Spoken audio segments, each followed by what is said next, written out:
Hema committee report പുറത്ത് എന്തൊക്കെയാണ് പ്രധാന കണ്ടെത്തലുകൾ? ഇതിന്റെ തംബ്നെയിൽ അടക്കം നിങ്ങൾ ശ്രദ്ധിച്ചു കാണും. ഒട്ടും പ്രകോപനപരമായിട്ടല്ല ഞാൻ ഇട്ടിരിക്കുന്നത്. നമ്മുടെ മുഖ്യധാരാ മാധ്യമങ്ങളടക്കം ഞെട്ടിക്കുന്ന, ഇക്കിളിപ്പെടുത്തുന്ന വ്യാപകമായ ലൈംഗിക അതിക്രമം തുടങ്ങിയ പദപ്രയോഗങ്ങൾ ഉപയോഗിക്കുമ്പോൾ അതൊന്നുമില്ലാതെ സിനിമാ മേഖലയെ മെച്ചമാക്കാനാണ് ഹേമ കമ്മിറ്റി റിപ്പോർട്ട് എന്ന തിരിച്ചറിവിൽ നിന്നാണ് ഞാൻ പറയുന്നത്. എൻ്റേതടക്കമുള്ള ഒരുപാട് നല്ല സുഹൃത്തുക്കൾ വർക്ക് ചെയ്യുന്ന മേഖലയാണ്, സഹോദരി തുല്യരായ ഒരുപാട് പേര് വർക്ക് ചെയ്യുന്ന മേഖലയാണ്.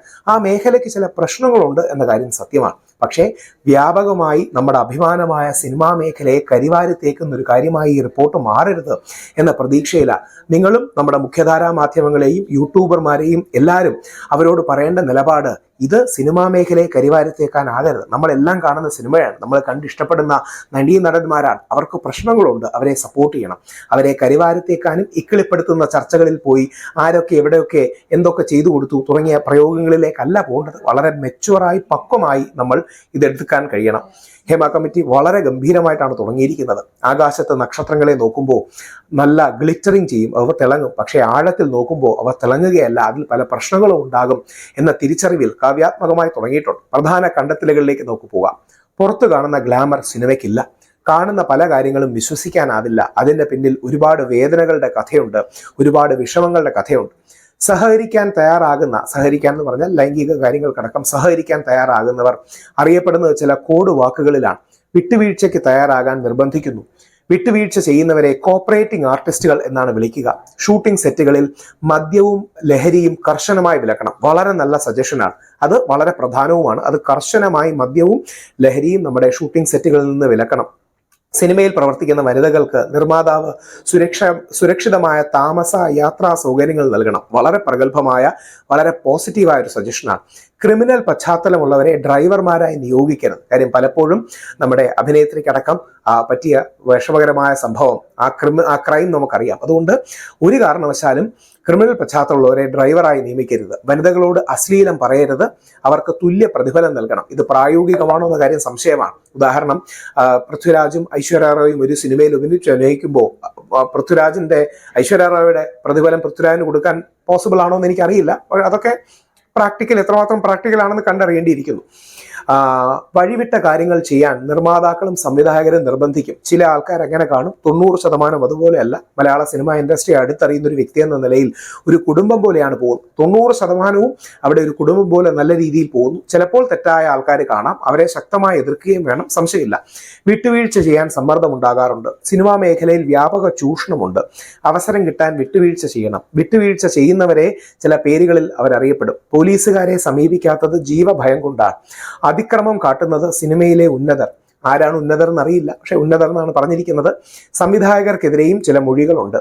ചുംബന രംഗങ്ങളിൽ അഭിനയിക്കാൻ സമ്മർദ്ദം പലപ്പോഴും നടിമാർക്കുണ്ടാകാറും. വിസമ്മതിച്ചാൽ ഭീഷണി ഉണ്ടാകാറും. നഗ്നതാ പ്രദർശനവും വേണം. മലയാള സിനിമയെ നിയന്ത്രിക്കുന്നത് മാഫിയ സംഘം. ഇതുപോലത്തുള്ള പ്രയോഗങ്ങൾ ഒരു കമ്മിറ്റി റിപ്പോർട്ടിന് ചേരുകയാണോ എന്ന് എനിക്ക് സംശയമുണ്ട്. ഈ മാഫിയ എന്നൊക്കെ വിളിക്കുന്നത് വെറുതെ അങ്ങ് വിളിക്കുകയാണ്. അപ്പം അത്തരം കാര്യങ്ങൾ മാഫിയ സംഘം എന്ന് വിളിക്കണോ എന്നുള്ള കാര്യം എനിക്ക് വിയോജിപ്പുണ്ട്. ബഹുമാന പുരസരം ജസ്റ്റിസ് ഹേമയോട് വിയോജിക്കുന്നു. ചൂഷണം ചെയ്യുന്നവരിൽ പ്രധാന നടന്മാരുമുണ്ട്. അത് തീർച്ചയായും തെറ്റാണ്. ആരാണെങ്കിലും അത് എതിർക്കണം.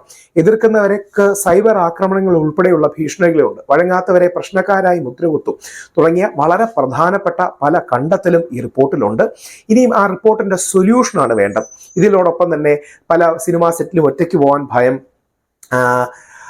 അല്പം വസ്ത്രം ധരിച്ചാൽ അല്പവസ്ത്രം ധരിക്കാൻ നിർബന്ധം, അതിനുവേണ്ടി അത് ചെയ്യുന്നു. ഇറുകിയ വസ്ത്രം ധരിക്കാൻ നിർബന്ധിക്കുന്നു തുടങ്ങിയ ധാരാളം കാര്യങ്ങൾ പറയുന്നു. പ്രതികരിക്കുന്നവരെ നിശബ്ദരാക്കുന്നു. തീർച്ചയായും അത്തരം കാര്യങ്ങൾ തെറ്റാണ്. പാർവതിയെ പോലെ ഏറ്റവും ഗംഭീരമായ ഒരു അഭിനേത്രി, കലാകാരിക്ക് അവസരങ്ങൾ നിഷേധിക്കപ്പെടുന്നത് പാർവതി ബോൾഡായ സ്റ്റേറ്റ്മെന്റ് എടുക്കുന്നുണ്ട്. പാർവതിയുടെ ഫെമിനിസ്റ്റ് ഐഡിയോളജിയോട് എനിക്ക് യോജിപ്പില്ല. പക്ഷേ പാർവതി എന്ന കലാകാരിയെ വളരെ ബഹുമാനിക്കുന്ന ഒരു വ്യക്തിയാണ് ഞാൻ. പക്ഷേ പാർവതിക്ക്, ശ്രീമതി ഭാഗ്യലക്ഷ്മിക്കൊക്കെ അവസരങ്ങൾ നഷ്ടപ്പെട്ടു എന്നുള്ളതും സത്യമാണ്. അതിനെതിരെയും പൊതുസമൂഹത്തിന്റെയും ഗവൺമെന്റിന്റെയും ഭാഗത്തു നിന്ന് ജാഗ്രത വേണം. എന്താണ് സൊല്യൂഷൻ? പരാതി പരിഹാര സെല്ലുകൾ വേണം, ഹെൽപ്പ് ലൈൻ നമ്പേഴ്സ് വേണം.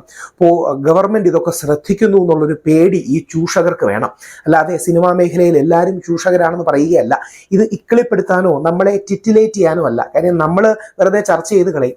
ഇത് അഭിനയിക്കുന്നവരുടെ ജീവിതത്തെ ബാധിക്കുന്ന കാര്യമാണ്. വിദേശ യാത്രകളെക്കുറിച്ച് നെഗറ്റീവ് പരാമർശങ്ങളുണ്ടെന്ന് പറയുന്നു. അത്തരം കാര്യങ്ങളൊക്കെ ഇന്നത്തെ വന്ന റിപ്പോർട്ടിൽ അവോയ്ഡ് ചെയ്തിട്ടുണ്ടെന്ന് തോന്നുന്നു. അതുകൊണ്ട് ഒരു കാരണവശാലും ഇക്കിളിപ്പെടുത്താനും നമുക്ക് കേട്ട് രസിക്കാനുമല്ല, പകരം ഇവരുടെ ജീവിതത്തെ, ഉപജീവനത്തെ, അവരുടെ മക്കളുടെ അടുത്ത മാസത്തെ ഫീസ് കൊടുക്കുന്നതിനെ അവരുടെ ഉപജീവനമായിട്ട് ബന്ധപ്പെട്ടിരിക്കുകയാണ് ഈ കല.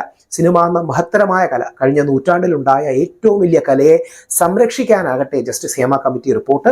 അതിന് എല്ലാവിധ സപ്പോർട്ടും നമ്മൾ നൽകണം. ഇക്കിളിപ്പെടുത്താനും പറഞ്ഞു ചിരിക്കാനും ആൾക്കാരെ അധിക്ഷേപിക്കാനും പേര് വിളിച്ച് സ്ത്രീകളെ മോശമാക്കാനും പുരുഷന്മാർക്കെതിരെ അടിസ്ഥാനമില്ലാത്ത ആരോപണങ്ങൾ വരാനുമല്ല, സിനിമാ മേഖലയിലെ ഒരു നന്മയിലേക്ക് നയിക്കാനാകട്ടെ, കൂടുതൽ നന്മയിലേക്ക് നയിക്കാൻ ഈ റിപ്പോർട്ടാകട്ടെ. ദൈവം സിനിമാ മേഖലയെ അനുഗ്രഹിക്കട്ടെ. ജസ്റ്റിസ് ഹേമ കമ്മിറ്റി റിപ്പോർട്ട് ഒരു പോസിറ്റീവായി മുമ്പോട്ട് കൊണ്ടുപോകാൻ കഴിയട്ടെ.